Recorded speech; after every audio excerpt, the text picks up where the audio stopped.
Selamat datang ke Bola Itu Live, Faiz. Episod yang dinanti-nantikan telah pun kembali. Setiap minggu orang duk DM kita tanya, di manakah kad laporan kad kita. laporan? Hari ini kita tak mau bagi grade kita tu secara sendirilah. Yes. Sebenarnya kita bagi berdua saja. Yes, yeah. Tapi kita ada insider untuk memberikan grade sama-sama sekali dengan kita untuk kad laporan pada minggu ini. Kad laporan Harimau Malaya. Siapakah beliau, Keesh? Kita bersama dengan Ketua Jurulatih Skuad Kebangsaan, Mr. Peter Cklamovski, yang kembali bersama dengan Bola Itu Live. Kali ini, Coach Peter, thank you so much. Sebelum itu, dia kembali kerana dia merindui kita sebenarnya di Bola Itu Live. No, I was just telling them because you wanted to come here and explain about your the recent international break, Coach. We are honoured to have you here. And great to be here. Thanks for having me, and look forward to discussing some football. Thank you very much. Coach, I mean, the last time we spoke, which was, I think, about 4 months ago. It was way before the game against Vietnam. I think the highlight of that episode was you quizzing us about our statistics, our head-to-head record against Vietnam. And in the build-up to that, there was all this anticipation, excitement. But now, Coach, after that interview, we went into the June camp, drew one game against Cape Verde, who, by the way, are on the verge of qualifying for the World Cup. They just beat Cameroon. It's crazy. Fans running onto the field there. And then we beat Vietnam, a resounding 4-0 victory over Vietnam. And in the recent camp, it was 2 victories as well against Singapore and Palestine. Before we dig deep into the actual matter, can we just get a general thought of your tenure so far? Because after 5 games, it's 4 victories, 1 draw, and only 2 conceded, and plenty of goals as well, Coach. It's been a ride, that's for sure.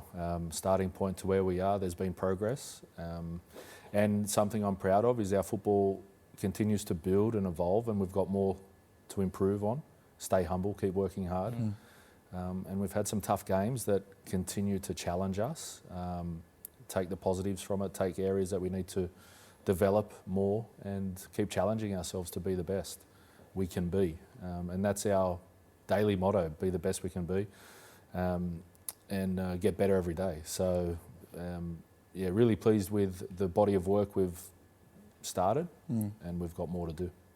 Coach, what do you think about the tools that you have in your disposal right now, your coaching staff, your players? What's your feedback so far after about 5 to 6 months being here? Internally, the national team's building towards world-class environment. And we've got more to improve, grow, evolve. We'll never stop pushing for that improvement as a national team, and that's internally, that's inside. Coaching staff are excellent. Areas to improve off the field we'll continue to chase, which impacts importantly into the players. And players on and off the field, we know we can keep getting better, and we're motivated to do that. And the biggest reason why is to make an impact for Malaysian football and do something special for the nation, which I know millions and millions of people are supporting us toward and hoping for us to do that as well. So we feel that obligation to them.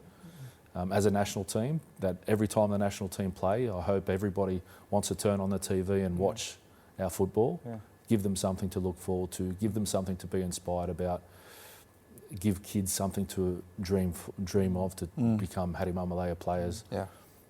This is the best vehicle to progress Malaysian football, and that's our responsibility. I keep talking to players about that, is don't take the game for granted. Every time we put on that jersey, it's going to mean something, not only for yourself and your family, but the millions watching. And we take that in our heart, and we keep trying to keep improving our game. Is that why in your post-match interview against Singapore, because I was doing the game here, you keep on, I think twice, you mentioned the thing about inspiring the nation. Is that the reason why? Is that the reason behind it? Without a doubt, because it's the strongest vehicle, I think, Malaysian football, we can get progress in Malaysian football, because obviously there's a little bit of chaos around Malaysian football with the federation, things like that. But we control our environment. We want to look after our national team for the people. Okay. And football is the people's game. And Harimau Malaya national team is the people's team. So we take a responsibility every time we're in camp, training, playing, that we use that as a vehicle to inspire the nation, make them proud, and every time we play, bring a smile to their face and a sense of pride as well. I think the easy thing in the current environment, based on what you said as well, the easy thing for us to perhaps do on Bola Itu Live would be to just ask you about the controversies, to be ask you about the populist situations that's happening within the country's football scenario, and then get sound bites out of you that are just going to go viral. But honestly, Coach, we have absolutely no interest in that. What we want to do is to have a genuine football conversation with you, to get a clearer understanding of the game that's played on the pitch, because I think there is a genuine interest from fans, Malaysian football fans, to try and understand the current composition, the current setup. There's one thing that we do, which is something we mentioned in our intro. At the end of every international window, we have a segment on our show that we call it the report card segment. And the reason we call it that is because every single Malaysian went through the environment of having your parents come to school. And it's always sometimes this, it's good for them and sometimes it's traumatic for them. You can understand more that. often than not traumatizing. More often than not traumatizing, because I can imagine. you got to get your teacher to grade your performance throughout a semester or a half a year in front of your parents. So what we usually do with that is we have a bit of fun with it. We try and grade national team performances in Southeast Asia. So today, the Card Laporan segment, the report card segment, we want to do it with you. And usually we discuss first and then we grade it at the end. But I want to get, perhaps maybe we can attempt to grade it first and then we sort of dig into how it happens, the game that happens. So how would you grade, Coach, in terms of the national team's performance at the recent camp? Overall. It doesn't just involve victories, it's also performance, training, everything. How would you grade it? It's along the analogy of a report card, I wouldn't be a great example to lead such a segment, because I send my wife into those meetings at school, so I'm not sure how the format is, but I'm always striving for improvement. And from the day we started to now, it's a constant build of our football.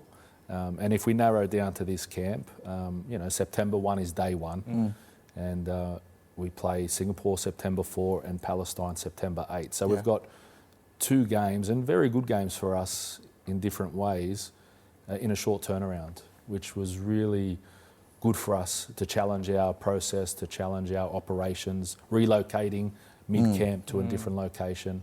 It's a bit of a simulation for October. So there's many ways we can sort of dissect this, but overall I'd say, again, we've taken another step forward from June, which was important. And so we keep building those layers and those steps, and that means progress, and we'll never stop seeking improvement. We know we need to keep getting better, and we stay humble about that, keep working hard, but we're moving in the right direction. So could we possibly maybe give a grade? What would you feel like? Maybe it's A minus, B minus, maybe A minus. Would you agree with that? Maybe B. I mean, I know you have got a lot of high standards and you want the team to keep improving, but realistically, based on our achievements in this camp, my wife will be laughing at this segment, giving A pluses or A minuses or Bs or maybe else. But. And also, how do you want to dissect it? Because there's many ways and areas to hone in on. I'm not going to give a mark. I can't. But I do know it's a tick. It's a step forward in the right direction. And, we need to keep building our football as well. Maybe we can give the mark on behalf of Coach. What do you feel, Faiz? Because I think what I like the most about this camp is that, and I'll tell you very honestly, Coach, I think over the last decade or so, there's always sort of been this inferiority complex with the national team when it comes to facing Middle Eastern nations.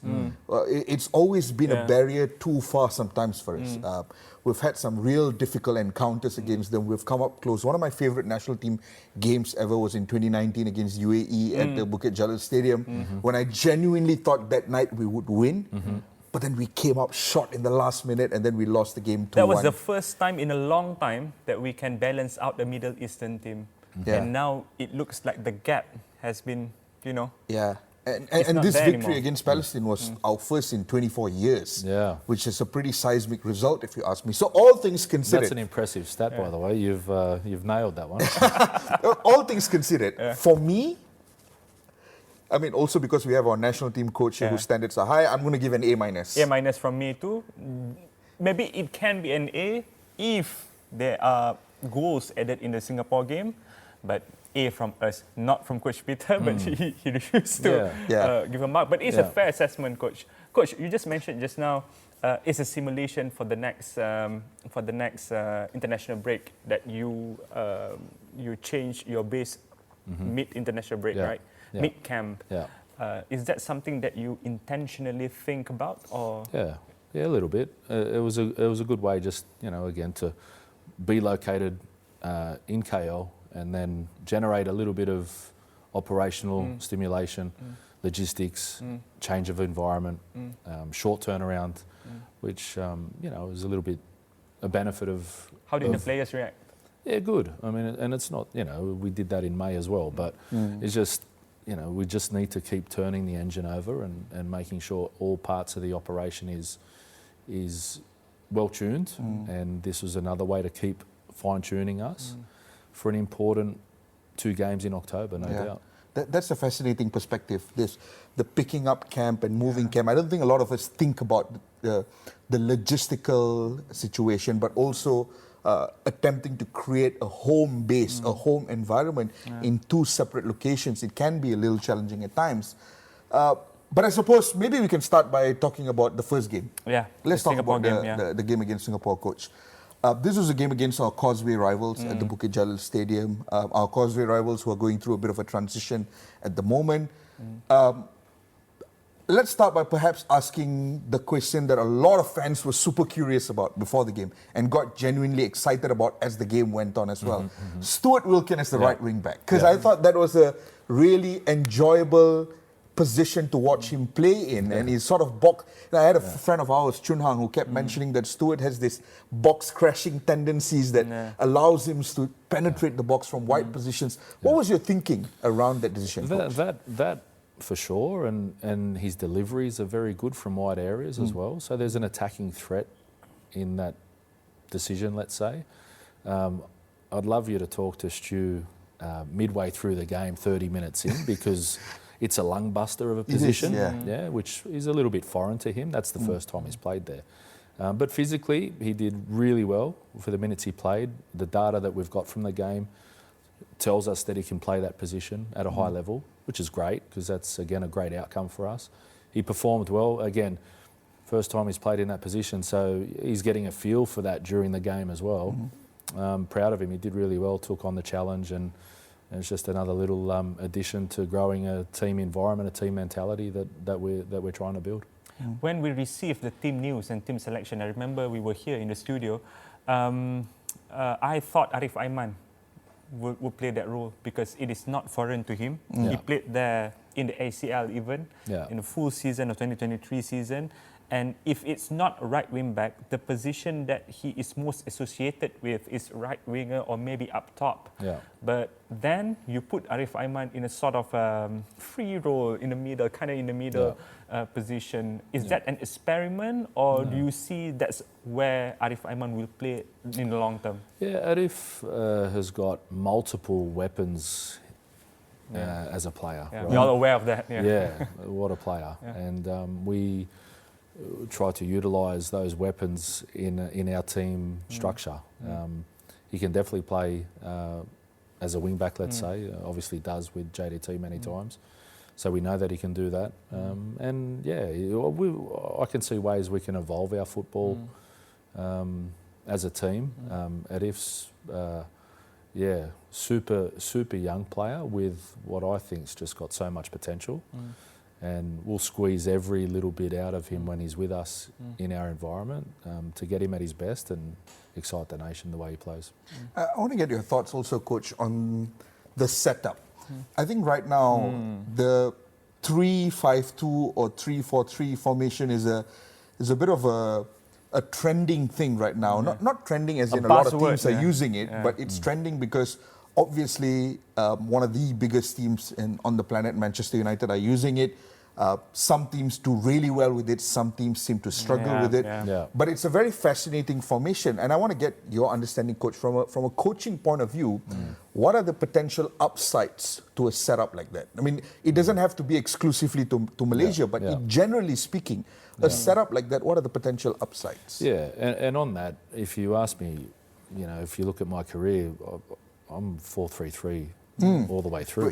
Which is one of the things we were talking about as well. So it's also, it's not what's important for me, it's what's important to get the best out of the team and what's going to suit the players to play some really good football. So we're building our football in the 3-4-3 model. The foundations of our football will remain the same even if we go to a back four at times, for example.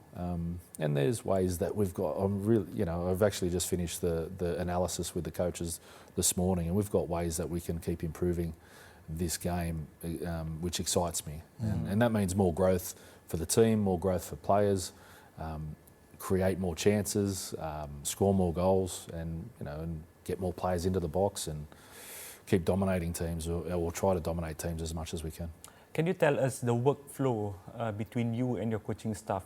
Do you guys have a list of players that you guys want to call up first, and then you see the opponent and you decide on the tactical decision, or you just have a tactical decision first, and whoever being called up will fit into this tactical decision? Which one comes first? What's your workflow? First and foremost, it's about our football. It's about what football we want to play for the country. The premise on that is, how can we excite our fans? How can we get everybody looking forward to watching us play? How can we create moments that people can talk about? And that's all walks of life. That's the elderly generation, media, the kids. That's the premise of it. And within that, we have the Malaysian Super League, and we watch every game. We have a long list of players, and that forever keeps getting updated. Ins, outs. Closer to camp, I narrowed down to a smaller list, short list, let's call it, and then from there move towards final selection. Coaching staff are involved heavily with that, watching training, we watch games, whether that be live or online, and then from there, get to that final decision, with the view of what's our opponents doing, where's their strengths, weaknesses, opportunities, how are we going to beat them? And the premise is we beat them with our football. We've got to keep getting our football right, keep getting our football stronger, with the ball, without the ball, set plays, everything, and keep building towards the dream, the team we dream to be. I quite love that. I think sometimes we've been for far too long guilty of being a reactive nation, which means we set up purely depending on how or who the opponent is, right? And it feels refreshing to, for once, be in a state where we're the proactive one, regardless of who comes. Obviously, there will be tweaks, as you mentioned, tweaks and adjustments to fit the opposition. But first and foremost, the foundation of how we want to play is set first. And I think that's such a refreshing thing.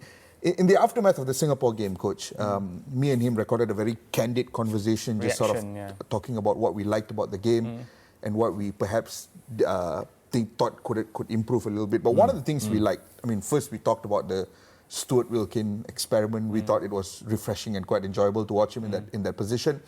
But the other thing, and this isn't just exclusive to the Singapore game, but once again it was very clear there. But what a player Facundo Garces is. It sometimes blows my mind that just on the Saturday I was watching him on the telly go up against Atletico Madrid, and 4 days later he's in front of me at the Bukit Jalil Stadium putting on a real resolute defensive performance. He's a monster of a defender. That's a fair way to describe him, and a passionate Malaysian. Early this morning he messaged some of the staff just talking about the camp, and as he's preparing for his next game with his club, and he can't wait to come back in October, and he's proud to represent Malaysia.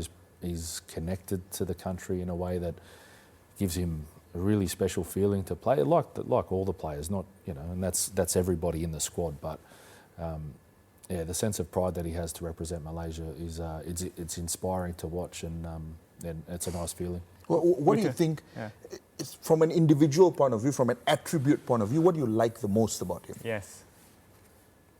Everything. He's, from a defensive point of view, tall, big, strong, fast.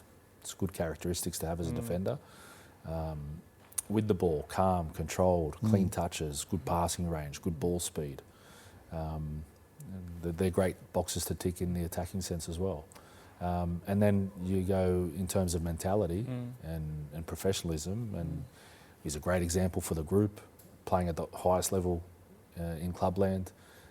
And it shows the way he turns up, prepares himself, operates on the field, in the game, training, and off the field. And that's a really good example for us and all of the group to follow. And he, you know, I always say 11 captains on the pitch. Well, there's 30 captains in camp. You know, everyone shows their leadership by the way we act, behave on and off the field.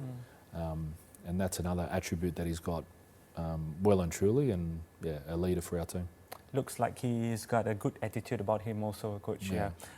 And another player that we talk about in our reaction after the Singapore game was Noah Lane. Yep. Noah he was honoured with the captain armband in a game versus Palestine, and I think for a coach that tries to set a high standard there, that is such a big honour for him. And what made you go with that decision, Coach? Yeah, well, I think firstly an honour to play for your country anytime, and then a remarkable honour to be the captain officially for the country, for sure. And he took it well. He led the team well. Again, on and off the field with his actions and mentality, which I love. Again, I might have to check this, but I'm pretty sure he's the only player that's played every minute of the games. I'm not sure. Under you? Yeah, for my time. I'm not. That could be true, actually. Yeah. I need to check that, but I was just thinking about that. And so within that, there's stability that he provides, a calmness that he provides, an understanding of our football that he provides and believes in. And he did a really good job as a leader, a young player. But again, like I say, I really believe in 11 captains on the pitch. You know, and that's whoever plays. And that's the mentality we want to build and strive for that team mentality. And a moment ago, we were talking about Faku leading the team with his actions on and off the field and the way he plays. Well, and we'll get to the game, and the Palestine game soon, but Badak stepped in and showed his leadership in his performance against Palestine, as did Arif Aiman and Dom Tan, who played the first half. So it's inspiring to watch this team grow, build and evolve. I mean, you're right to say that in a minute we'll get to the Palestine conversation.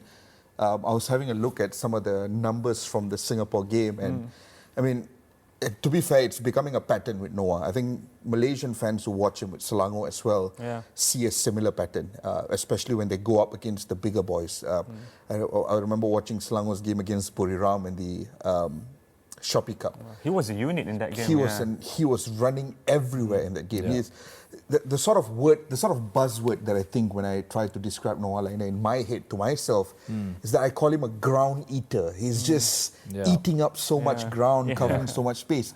And he's sort of like a duel winning machine as well. I think in the Singapore game, he won the most amount of ground duels for Malaysia according to Y-Scouts data. He rarely switched off though. And I've met him before, Coach, a few times, had a conversation with him. He's got that Scandinavian thing about himself where he's just left cool, doesn't raise his voice much, and it feels like he's bringing that to the way he plays on the field as well. Yeah, fair point. And again, I just, that concentration that you mentioned is a key part to us as a team, to stay connected to the game, the way we want to play, and that's with the ball and without the ball. And Noah in particular, you know, when we first camp in March, you know, he took a few bits of feedback from our environment in terms of the way he can improve his game, and again that's on and off the field, and then to see him in phase one last camp in late May, preparing for the Vietnam game, and see him continue to evolve his game.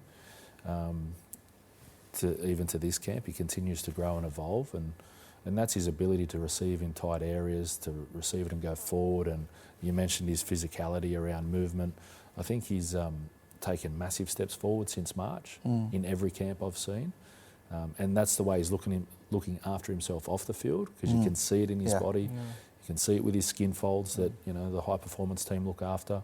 The way he looks, the way he eats, the way he trains, everything. And for me, that gives me a sign that he's coachable, because he's taking information, chewing it up, and it's making him better. And he can see it, he feels it, and he believes in it. And I think, to be fair, I think a lot of players in the squad are feeling like that, which is a positive step.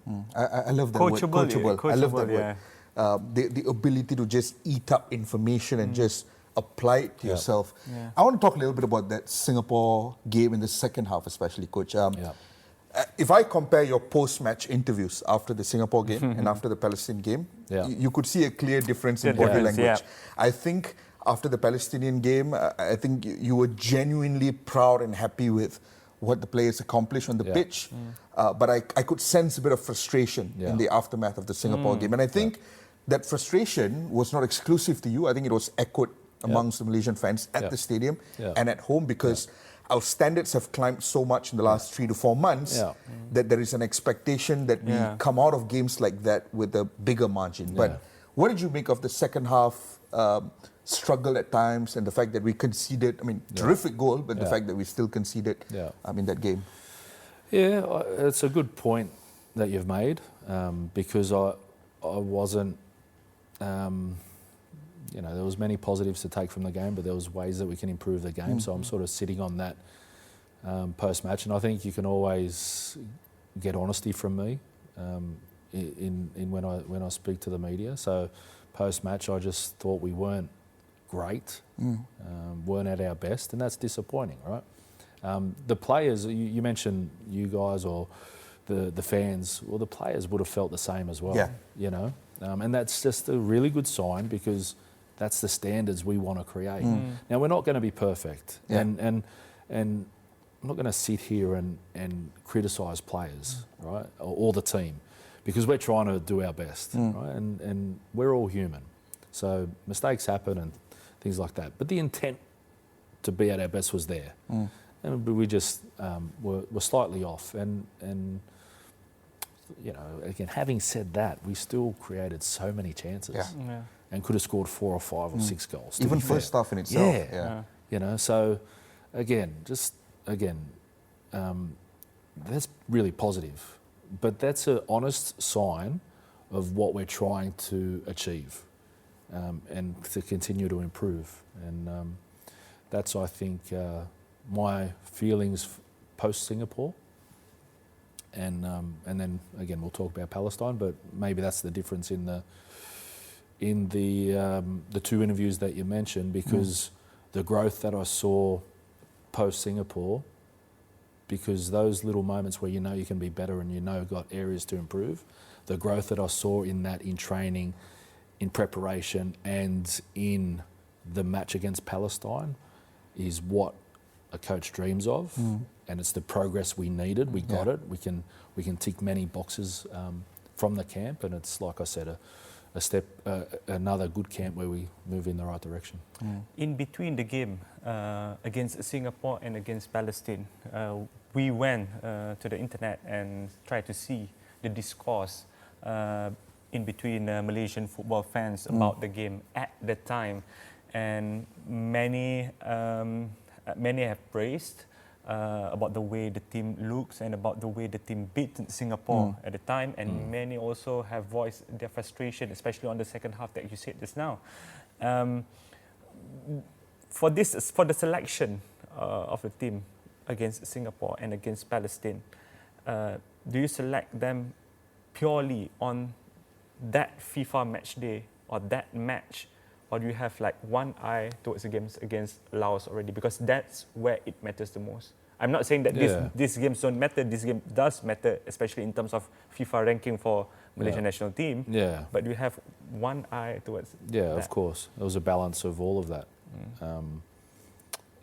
And that was looking at things in training, testing a few things out in the game, ultimately focused on us and the next game. That's the most important. So Singapore was the most important game at that time. Turn the page, learn from what we need to get better, keep reinforcing the good stuff. Palestine is then the next important game. But of course, I have things on my mind, working on things to get a picture on what October might look like, could look like, connected to how we can keep developing our team and getting 6 points against Laos. I think just one final question, Coach, on the Singapore game before we move on to the Palestinian game. One of the other individuals that stood out for us in the game against Singapore, I mean, when you have that sort of that 3-4-3 system, you've got the two inside number 10s who becomes so pivotal to creating chances, to acting as a bridge between the midfielders and the lone forward up front. Endrick, I mean, he was... Some of the passes that he was playing in that game, he's just one of those guys who... maybe you would know this so much better because you work closer with him, but from the outside looking, sometimes it feels like he's got the mind of a goldfish, because if he plays a risky pass and it doesn't go through, he would not hesitate to make a similar attempt just moments later. You know, sometimes you see certain players when they try something risky and it doesn't work out. For the next 5 minutes, Then they tend to play it safe. Understandably, because you don't want to make mistakes. But Endrick seems to just keep trying to make those risky passes. And that's what we encourage as in our game. You know, to be brave, go forward, be as exciting as we can as a team. And not worry or get fixated on mistakes. If we make a mistake, we know what we need to do as a team. So you see that flair in I hope everyone's game continue to grow with no limitations, you know, complete freedom to play our football, play what you see, and you know, again, a great ball to play in Stu for the first goal. Creative pass, great ball into space. You know, again, comes from team discipline. Second goal, he plays the ball that, he receives it in really good space, receives it and goes forward, plays a great ball to Stu, who's out wide, making wide penetration with a beautiful delivery, with a one-touch finish, and goals by design. It continues to happen. Let's maybe now bring the conversation to the game against Palestine.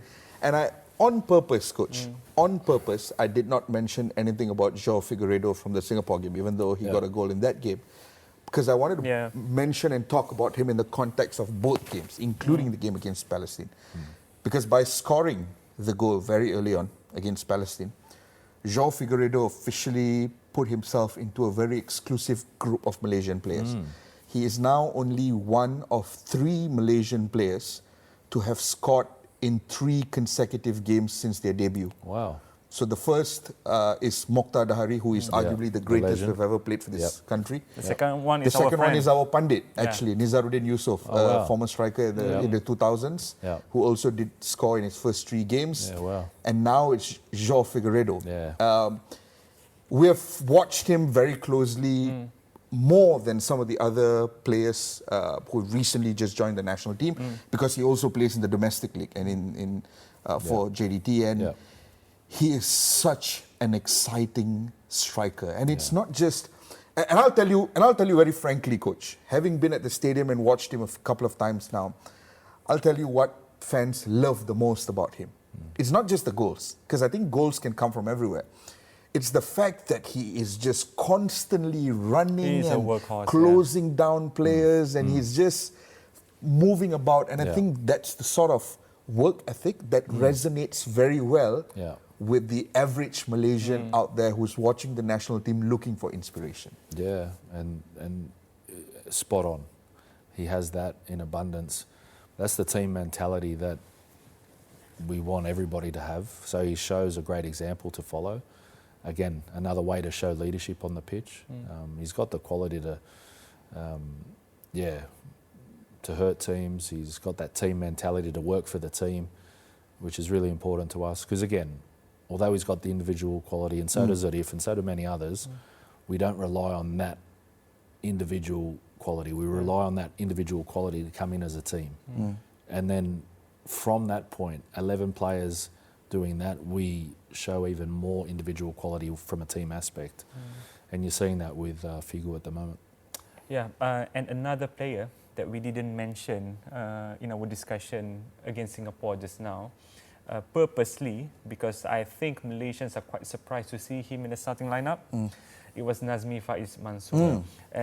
I posted on my thread profile, coach, that this is the best. I mean, the games against Palestine in the first half, that was the best Nazmi performance I've seen in a long time. Partly because he does not seem to play every week for his club. Understandably so, because the competition in JDT is so tight. And he started a little bit slowly against Singapore too. Maybe he's a little bit rusty there. But all it took for him was the games against Singapore to display his quality in the games against Palestine, coach. Fair point. And he did outstandingly well in Palestine match. Singapore, you bring up a good point. Was it a little bit rusty? Let's say match rhythm, missing a little bit of match rhythm, potentially so, because maybe not enough minutes. Let's say that would be ideal for him, preparation-wise. But again, there's another case where Cape Verde, he was outstanding for us against Cape Verde in the 1-1 draw. So I believe in him, like I do with everybody. And I keep saying, no matter who plays, team performance counts, and he's connected to that. And connecting to the team shows your individual quality, and you saw that in a strong performance against Palestine. Is that why you still calling him up to the team, despite maybe not many minutes as other midfielders in the country, because of his quality and his ability to gel with the team? Yes, definitely. And his attributes, his characteristics, his mentality is connected to the team, and that's again a strong aspect I see in his game as well. I want to ask you more about what do you like about his style of play. Nazmi Faiz is very closely connected to the modern generation of fans in Malaysia, partly because there is an entire generation of fan that was born around the 2009 to 2011 period, where we won 2 SEA Games gold medals, where we won the Suzuki Cup, and the social media boom happened at that point. So there's a whole generation of Malaysian fans that was born out of that era. Then he made his debut at and 17. He made his debut at the age of 17 and scored a blistering goal for the under-23s against Bahrain, a goal that's still talked about till today. So he's in a unique sense, it almost feels like for the longest time he's always been a national team darling or a Malaysian football fan darling. And from your point of view, you work with him closely.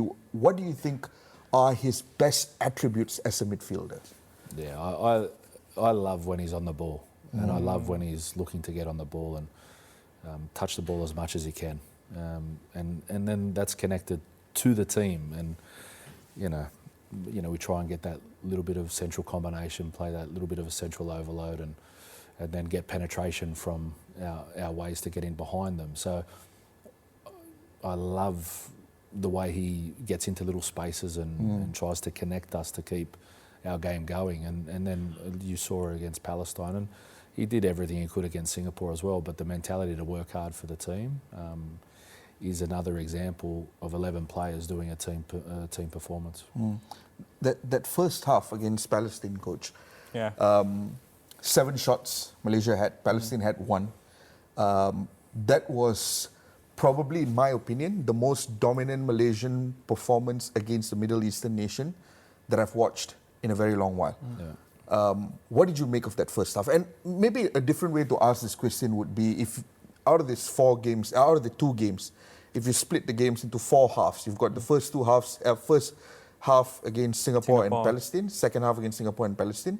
Which half do you think was the closest indication of us at our best as a well, footballer?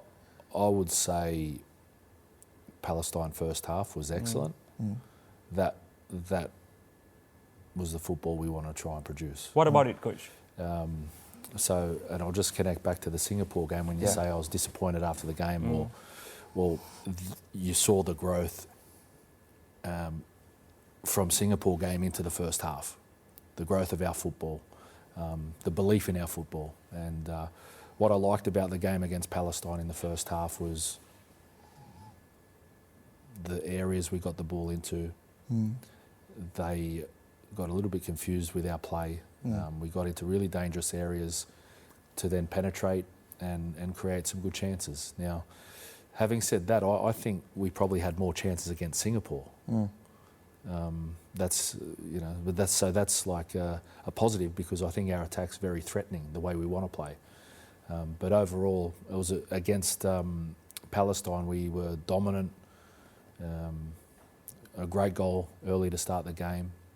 Great mentality to start the game well. A goal by design again. Yeah.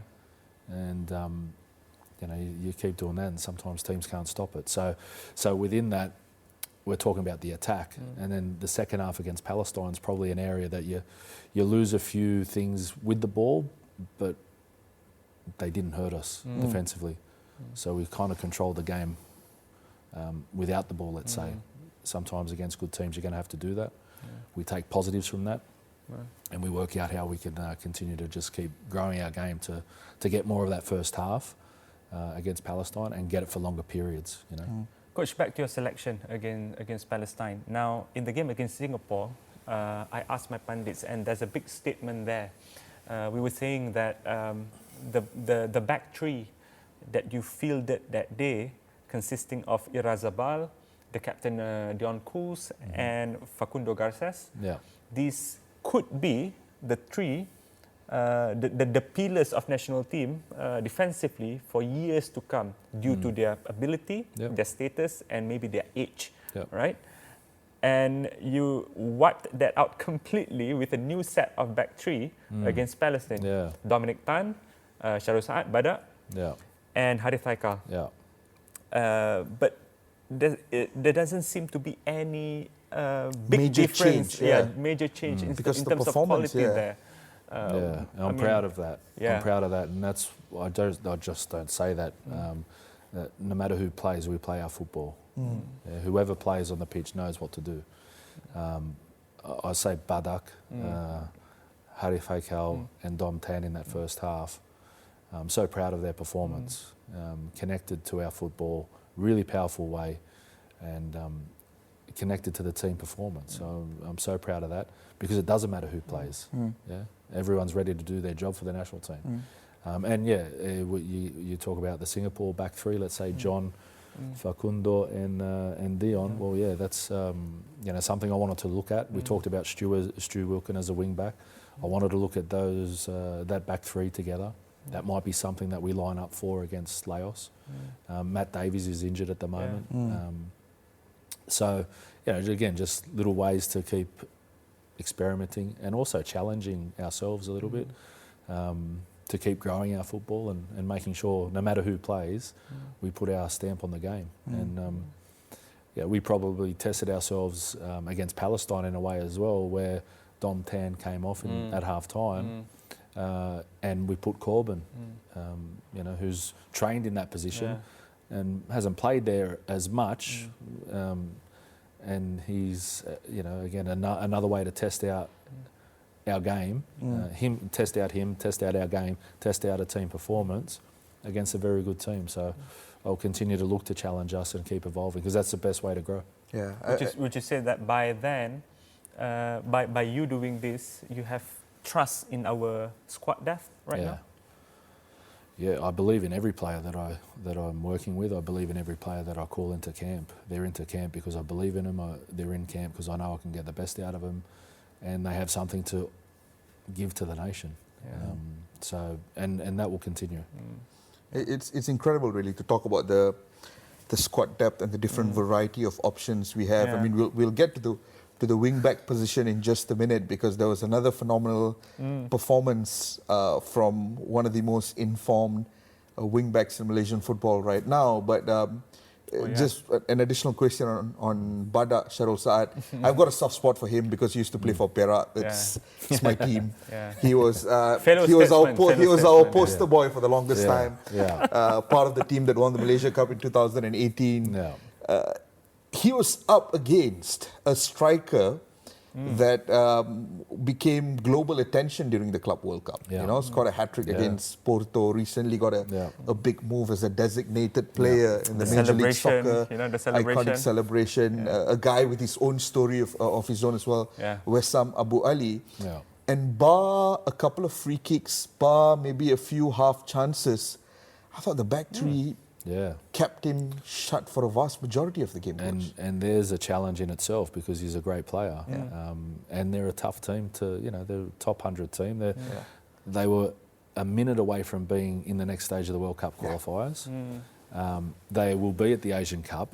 This is a type of team that if we can get to the Asian Cup, this is the type of team that we'll be up against in a group stage. So really good challenge for us. Great player, and Badak and Harif and Dom in the first half looked after him well, played our football, made them work, like I said, proud of the team performance to connect to that. Quintin Cheng. We've got to talk about Quintin Cheng. Coach. The elephant in the room.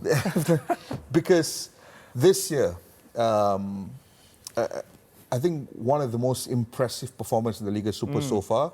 I mean, even if no one has watched any of the games, but even if you just look at the charts in terms of crosses, in terms of the amount of assists he has clocked, he has been at the heart of so many positive things involving Selangor. Really getting in good balls into the box. Against Palestine, he was given an opportunity in the starting 11 by you, and it didn't take him long to immediately make an impact in the game. And there were actually a couple more occasions where his crosses could have almost created goal number 2 or 3 for Malaysia. And considering the wing-back position is pretty stacked right now for Malaysia, you've got Dion Cools, is world-class in that position. Stuart Wilkin gave a fantastic account of himself in the game against Singapore. And then you've also got Quintin Cheng, who is also performing at a really, really high level at the minute. It's a nice problem to have as a head coach. He did really well against Palestine. Quintin, was impressive in that first half. He was effective, efficient, dangerous, really, really good first half. Strong second half. Obviously, subbed towards the end of the game. And he's got areas to grow more, you know. For a wing back, he's got a lot of characteristics that suit our game, and we'll be pushing him in camp and out of camp to just keep pushing his game physically to a world-class level, and you know, that'll just add even more to his game. I remember speaking to Lim Chan Yu, our colleague, a former Malaysian player who used to coach with Selangor as well. And I remember him saying that very recently. He said that when Quintin first arrived in Malaysia, it was very clear that he could really cross the ball. He had a fantastic cross on him. That's his strength. It was a real big strength. But at that point, he still needed to grow and develop other aspects.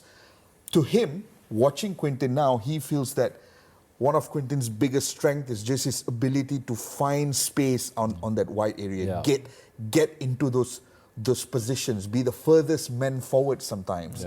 You know, and do you think that's just such a strong part of his game right now? Yeah, definitely, and it connects to our football we want to play. And I thought against Palestine, our right side was a real threat. You know, Arif Aiman on the right side of the back three, Noah, Arif, you know, sort of connected into that central area, picking up really good spaces, and then Quintin and his timing of runs and ability to try and combine to get in behind was a real threat.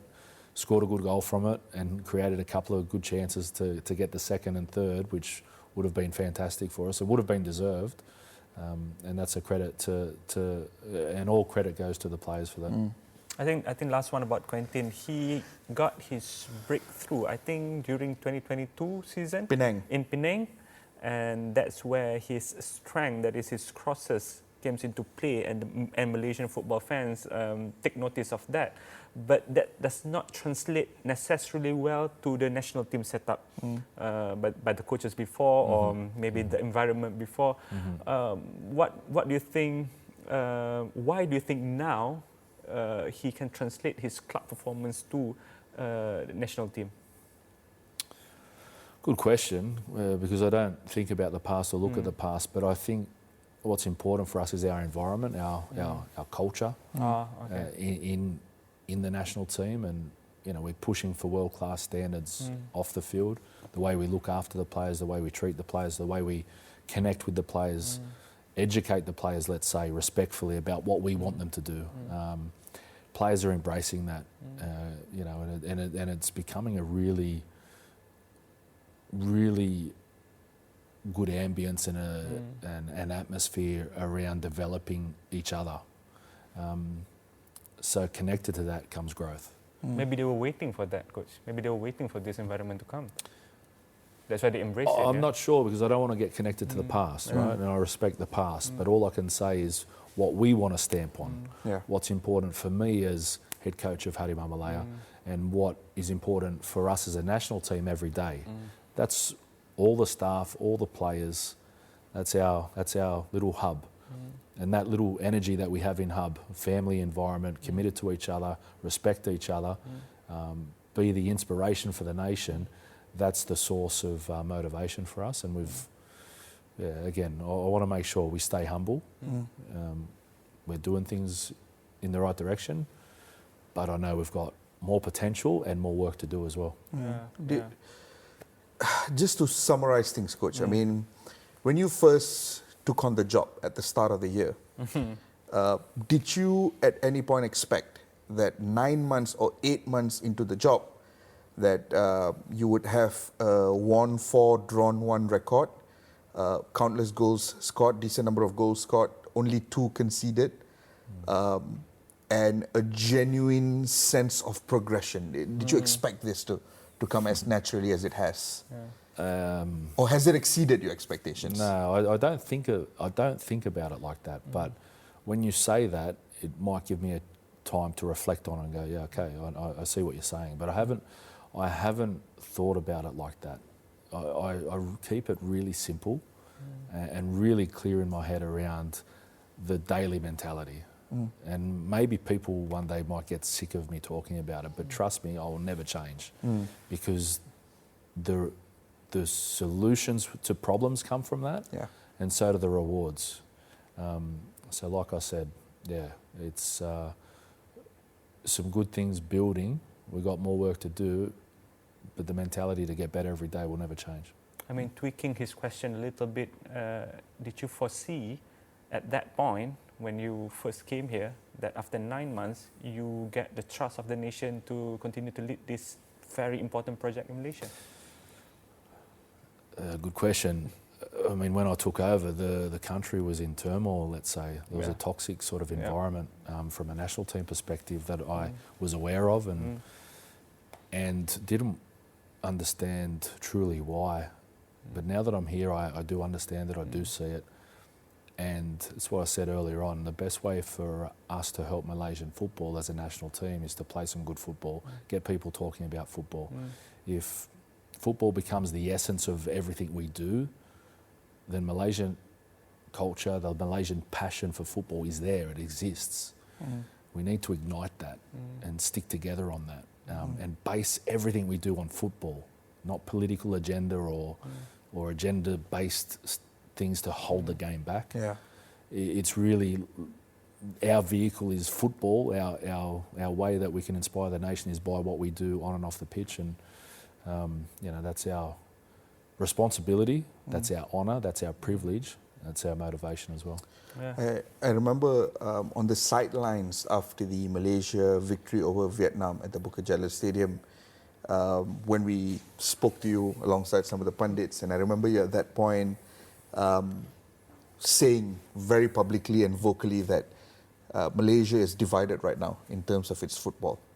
But it also felt in the bigger picture that night in Bukit Jalil, that 4-0 victory over Vietnam, our first in so many years, right? it felt like a major turning point in the way that the public perceived the project. Yeah. It felt like something shifted that night. Yeah. And it felt like it has grown strength by strength since then. And it's a trajectory that has been very apparent in this camp as well after the 2 wins.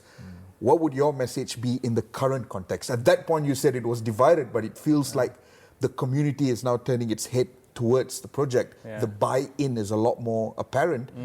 And in the build-up to the 2 big games coming up in Laos, what would your message to the nation and its fans be? The message to the nation and the supporters is get behind the players. Get behind the team, the Harimau Malaya national team. Undevotedly, let's just get behind the country and push this game forward. Because what I spoke about after the game against Vietnam, that stuff, I still see it. It still exists in front of me. I want to knock that down, and the best way is to grow our football, grow our team, focus on football, and if everybody in the football ecosystem focus on football and not themselves, the game will grow. The game will move in the right direction. So to all the supporters, all the fans, get behind the players. They want to make you proud every time we play, and we're pushing to play the best football we can to get you off your chairs and put a smile on your face. Coach, Perfect. We didn't get to do this the first time around you came to the show. Now that you came for the second time, we are proud to call you Peter Cklamovski, Friends of Bola Itu Live. And for that, we need you to put your signature on the match ball. On the match ball Malaysian for national Harimau team Malaya. match ball. Tahara Masala. Yeah, he's getting there, there.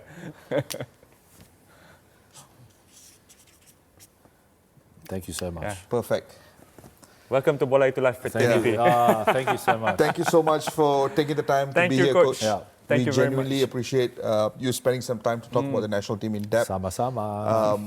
We're looking forward to the October camp. Hopefully there is a maximum points out of those 2 games as well.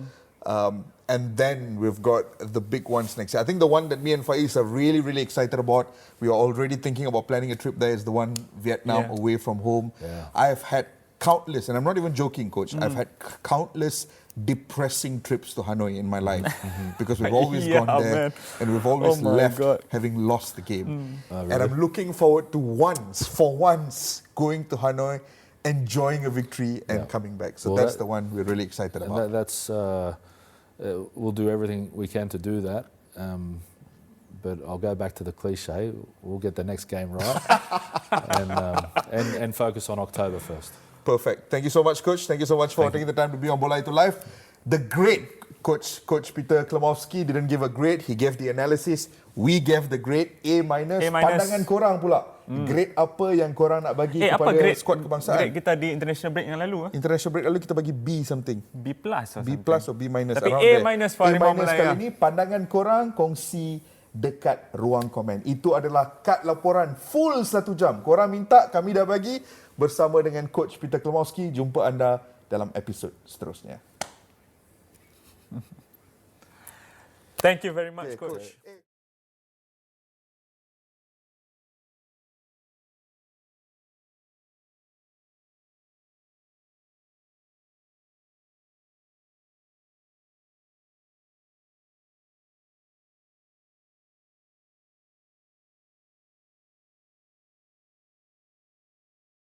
On behalf of our Premier League team that are in the UK at the moment to cover the upcoming Premier League games, we've got a big news.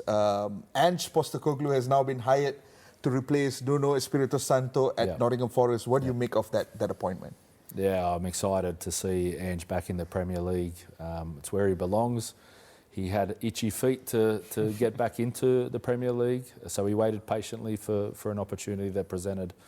And he'll take it with both hands. I think Nottingham Forest will be an interesting ride for us all to cheer on and watch from afar, and looking forward to their next game against Arsenal. It's quite special, isn't it, that Ange, for all the journey that he's gone through as a football manager, now finds himself in charge of one of the most historic football clubs in the history of the game, in the form of Forest. Yeah, I think he's born for it, you know. Celtic was another big brand that he took over, right? So, great opportunity for Ange at a great club with good expectations. He's gone there not just to have a job and work at a great club or a historic club. He's gone there to make an impact, and he'll go there and try and win a trophy in his first season. Coach, we would say that he had a pretty mixed times in Spurs, a lot of instability, a lot of good times, and before he capped it all off with a Europa League trophy for them, the first trophy for them in a long, long time. What do you think that he can do maybe a little bit differently now for Nottingham Forest? Yeah, that's a good one to watch and observe. It's going to have similar traits because they're in the Europa. Obviously, Premier League now, they're sitting 10th, I think, 4 points from 3 games. And he's picking up a team that have performed well last year. I think it was the highest finish in the league last year. So there'll be expectations on him to continue to grow that. But more importantly, there are expectations on himself to do that. But Europa will be part of his season. He'll want to play football that everyone talks about in the Premier League. He might do it a bit differently to what he did at Tottenham, because I think there's a trend that everywhere he goes there's a little subtle change or variation. And again, reason why, that's the way he thinks, that's the way he innovates the game, that's his source of inspiration for him as a coach. And he'll have a group of players that are a little bit different to what Spurs were and what he was building at Spurs. So it's going to be an interesting chapter and journey, how he does that mid-season without a pre-season, what he does with a few days preparation before the Arsenal game, and can't wait to watch the game. Maybe he can imagine what is Ange's thinking now. How does he set up his training sessions now? Do you think about that? Oh yeah, I mean the training mentality or the training methodology, philosophy won't change. He'll go there. It'll be high tempo football. It'll be exciting football, and I dare say it'll be a sense of defensive stability there as well that'll make Nottingham Forest strong, and hopefully they can improve and win the Europa League. Perfect. Thank you so much, Coach. No problem. Thank you.